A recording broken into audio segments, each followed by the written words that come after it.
Hello वैंगसियंस, मेरे channel वंगचन म्याम्या में आप सबका एक बार फिर से स्वागत है। तो दोस्तों, सबसे पहले तो आपके इतने सारे प्यार और इतने सारे सपोर्ट के लिए मेरा दिल से थैंक यू। और अगर आप मेरे चैनल पर नए हैं तो सबसे पहले आप जाकर के पहले के पार्ट्स देख लें, फिर ये पार्ट देखिएगा, तभी आपको कहानी समझ में आएगी। और प्लीज़ सब्सक्राइब माई चैनल। तो दोस्तों, चलिए शुरू करते हैं अपनी स्टोरी का पार्ट 11। लास्ट पार्ट में हमने देखा था कि विंग जो लानी को देखते ही पुरानी बातें याद करने लगा था और कहानी फ्लैशबैक में चल रही थी। फिर सुजुई के बार बार उसे हिलाने से उसका ध्यान प्रेजेंट की तरफ आता है, तो वो देखता है कि लानी एक बच्चे को गोद में लिए मेन गेट के सामने खड़ी थी। वो अपनी गर्दन पर पीछे हाथ ले जाते हुए कहता है, आपको माँ बनने की बधाई हो मिसेज लान। विंग का चेहरा पसीने से धीरे धीरे भीगता जा रहा था, मानो किसी ने उसे आग की भट्टी के सामने खड़ा कर दिया हो, जबकि गुसू में अभी इतनी ठंड थी कि इंसान को भी जमा के रख दे। सुजय विंग से कहता है, मास्टर वे, मुझे लगता है आपकी तबीयत ठीक नहीं है, आपको अंदर चलना चाहिए। विंग कहता है, नहीं मैं ठीक हूँ, बस मुझे थोड़ी बर्फ चाहिए, मुझे गर्दन में बहुत जलन हो रही है।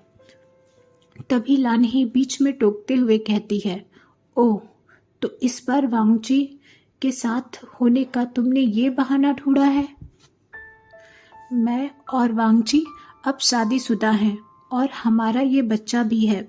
विंग जो समझ नहीं पा रहा था कि उसकी बॉडी के साथ क्या हो रहा है, कहता है, मुझे समझ नहीं आता क्यों हर बार तुम्हें देखकर मेरे साथ ये सब होने लगता है।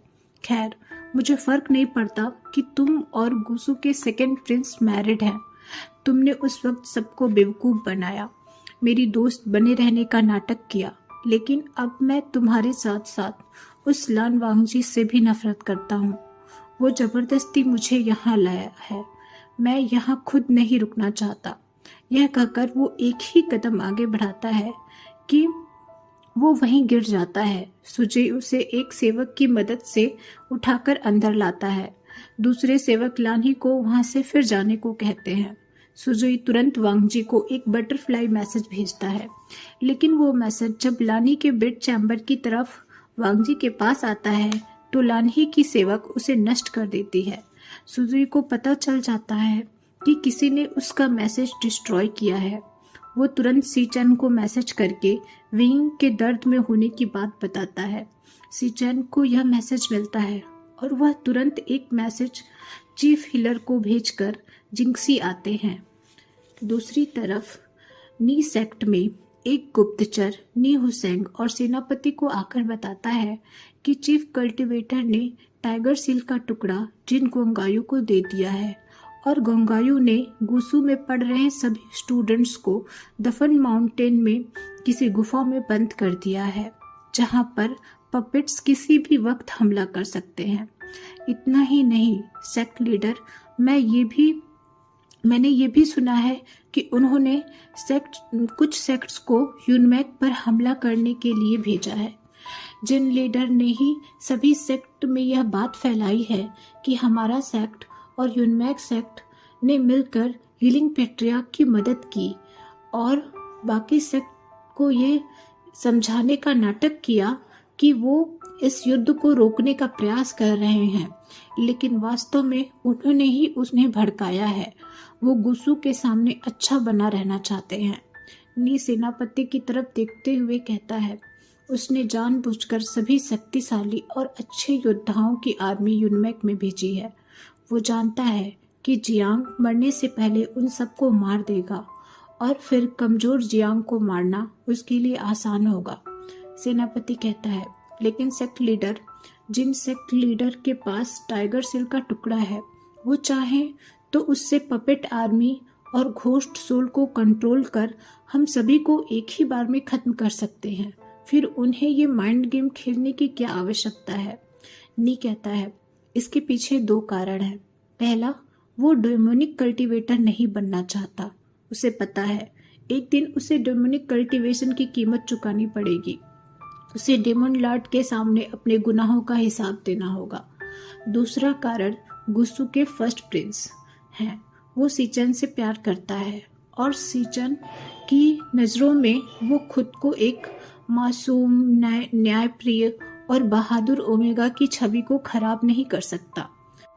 सेनापति कहते हैं, सेक्ट लीडर, अब हमें क्या करना होगा? हम उनके अगले टारगेट हैं।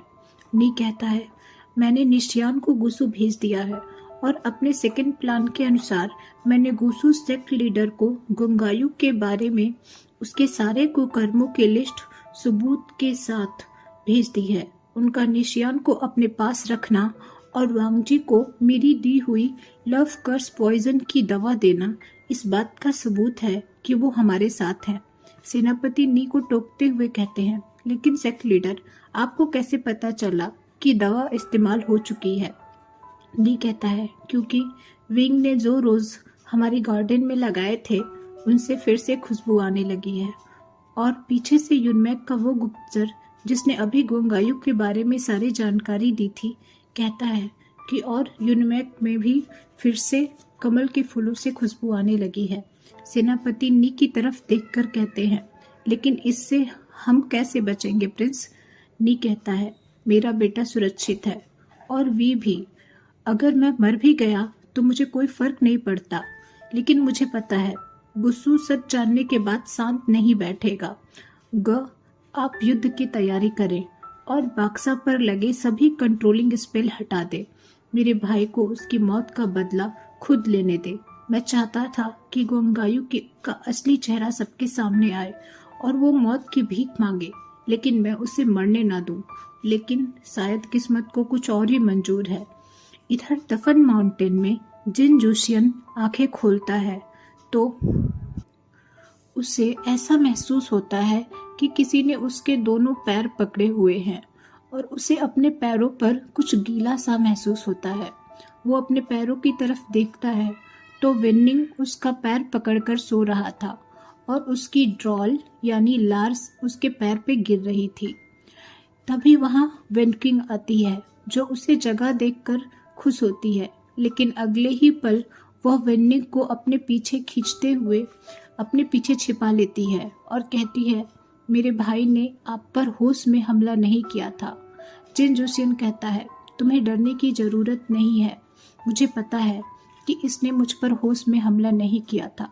जिस दिन ये सब कुछ हुआ, मुझे रॉयल गार्ड ने मेरे भाई गुंगायु की सारी करतूतों के बारे में मुझे बता दिया, क्योंकि वह कुछ समय उसी के लिए काम करता था और मैं उस दिन बस वे वुशियन को बचाना चाहता था। लेकिन देखो क्या हो गया। मुझे बेहोश हुए कितने दिन हो गए। वेंडिंग कहता है, दिन नहीं प्रिंस, साल, 6 साल। जूसियन घबराहट में बिस्तर से उठता है और गुफा के द्वार की तरफ भागता है। तभी उसकी नज़र सामने की एक गुफा में पड़ती है जहां उसका भाई बिस्तर पर पड़ा था। वो भागकर उसके पास जाता है। उसके पीछे से आते हुए वेनक्विन कहती है, अब ये ठीक है, मैंने इनके 100 होल कर्स का इलाज कर दिया है, ये किसी भी वक्त होश में आ सकते हैं। जूसियन अपनी कल्टीवेशन एनर्जी चेक करता है तो उसकी सभी शक्तियाँ उसके पास मौजूद थी। फिर वह अपनी तलवार ढूंढने लगता है। वेन्निंग कहता है, आपकी तलवार आपके बेटे को उसी वक्त दे दी गई थी जब आप। वो चुप हो जाता है। फिर वो कहता है, हालांकि अभी वो उसके इस्तेमाल के लिए बहुत छोटे हैं, लेकिन मैं जब भी छुपकर वहाँ गया हूँ, अक्सर लिटिल प्रिंस मुझे उसके पास बैठे या सोए मिल जाते हैं। जूसियन की आंखों में आंसू आ जाते हैं। इससे पहले कि वो कुछ बोले, जुसवान उठ गया होता है। जूसियन अपने भाई को सोल एनर्जी देता है और फिर वेनक्विन के सामने घुटनों पर बैठकर कहता है, मैं जानता हूँ हम जिन्स माफ़ी के काबिल तो नहीं हैं, लेकिन फिर भी मैं आपसे माफ़ी मांगता हूँ। अपने भाई को माफ़ी मांगता देख जुसवान भी वेन्निंग और वेनक्विन से माफ़ी मांगता है। तभी उन्हें बाहर से पपेट्स की आवाज़ सुनाई देती है।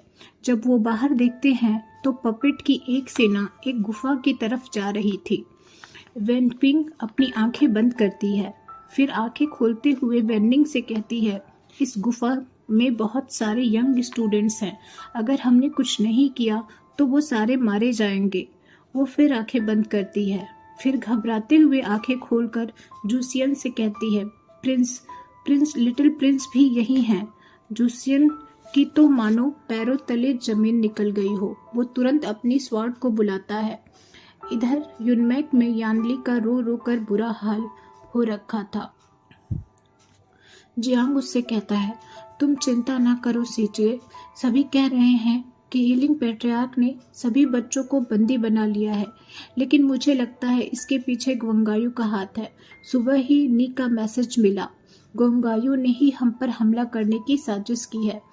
तभी एक तेज आवाज से बगल में रखी जूसियन की तलवार के सारे लॉक तोड़ देती है और वहां से उड़कर चली जाती है। यानली की मानो आवाज ही ना निकल रही हो। वो कहती है, देखो आर्चिंग, मैंने कहा था ना कि उन्हें कुछ नहीं हुआ। देखो वो हमारे जिनलिंग को बचा लेंगे ना आर्चिंग। जियांग कहता है, हाँ सीजे, मैंने भी दफन माउंटेन में सेना भेजी है। हमारे जिनलिंग को कुछ नहीं होगा। मैं खुद थोड़ी देर में वहां के लिए निकलूंगा। तुम बस खुद को संभालो। इधर गुस्सों में सीचैन और चीफ हीलर विंग को चेक करते हैं। चीफ हीलर सीचैन से वी को पीछे घुमाने को कहते हैं। सीचैन अभी अपना हाथ आगे बढ़ाया ही था कि सुजुई उन्हें रोक लेता है और कहता है, मैं करता हूँ। सीचैन सुजुई को देखते हैं लेकिन कुछ नहीं कहते। चीफ हीलर वी के गर्दन के पीछे देखते हैं तो वहाँ एक बॉन्ड मार्क बना था। वो मुस्कुराते हुए सीचैन की तरफ देखते हैं और कहते हैं, फर्स्ट प्रिंस, मैंने डेस्टिनी को कभी 2 लोगों के साथ ऐसा खेल खेलते नहीं देखा।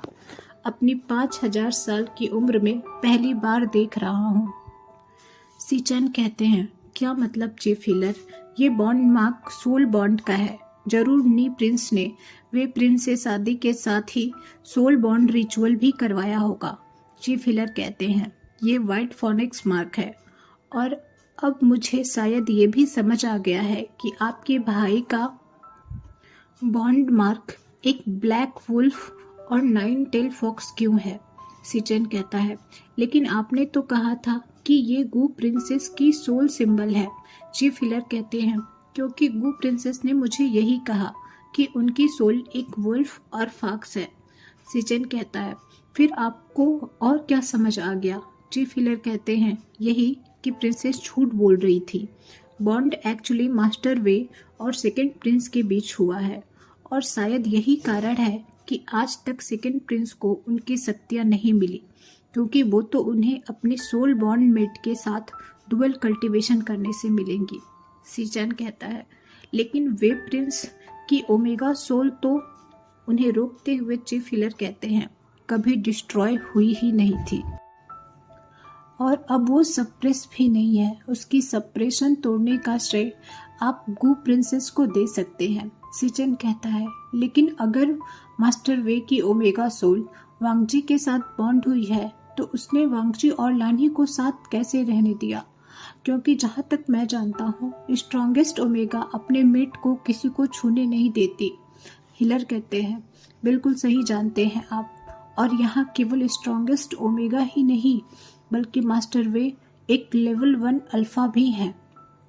सीचैन कहता है, फिर लानी का बच्चा? हीलर कहते हैं, मैं आपके पारिवारिक मामले में हस्तक्षेप नहीं करना चाहता, बस आपको ये बताना चाहता हूँ कि हो सकता है कि दोबारा जागने के बाद मास्टर वे की ओमेगा सोल आपके भाई को रिजेक्ट कर दे या फिर मार दे, क्योंकि उनकी नज़र में अब आपके भाई एक हार्टलेस बिट्रायर है। तो दोस्तों, ये पार्ट आज मैं यहीं पे ख़त्म करती हूँ। नेक्स्ट पार्ट मैं जल्दी ही लेकर के आऊँगी। तब तक के लिए please subscribe my channel and take care of yourself. Thank you.